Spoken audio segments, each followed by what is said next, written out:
রাতে শুনিলাম গণশত্রু হাসনাতকে গণধোলাই দিছে ফেসবুক ইউটিউবে। আলহামদুলিল্লাহ ঝড় উঠেছে।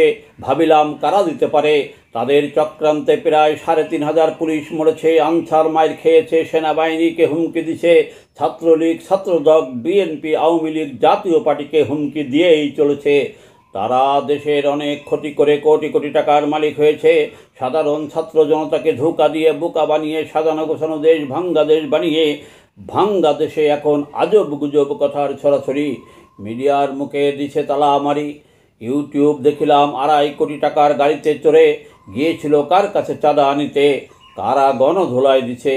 পরে শুনিলাম না না না, গণধোলাই না, তাকে ছিলিমিলি কুমকুম দিয়ে বেশি না কম কম প্রাথমিক চিকিৎসা মলম দিছে। কেহ বলছে গাজীপুর শহরের অ্যান্টিবায়োটিক দিছে। গণধোলাই না। গণশত্রুদের বলে যায় তোমাদের দিবে কিন্তু হাই ডোজ চিকিৎসা। অনেকে ভাঙ্গা দেশের হাই ডোজ চিকিৎসা দেখে ঘুমের ঘরে উঠবা চিক মেরে, অনেকে গোপনে চলে যাবে এয়ারপোর্ট, বিমানে উঠবা লাফ মেরে। ভাঙ্গা দেশের সাথে কিন্তু পাকিস্তানের বর্ডার নাই। বিমানে উঠে চলে যাবে তোমাদের পিয়ারের পাকিস্তান, বলবে যে জানের জান আমরা ভাঙ্গা দেশে আর ফিরে যাব না।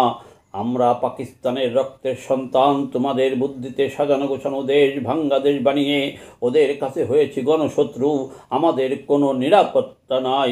আমাদের মারতে পারলেই ভাঙ্গা দেশের মানুষ খুশি হয়, মায়ের খায় আমরা, আর জনগণ দেখে আলহামদুলিল্লাহ কয়।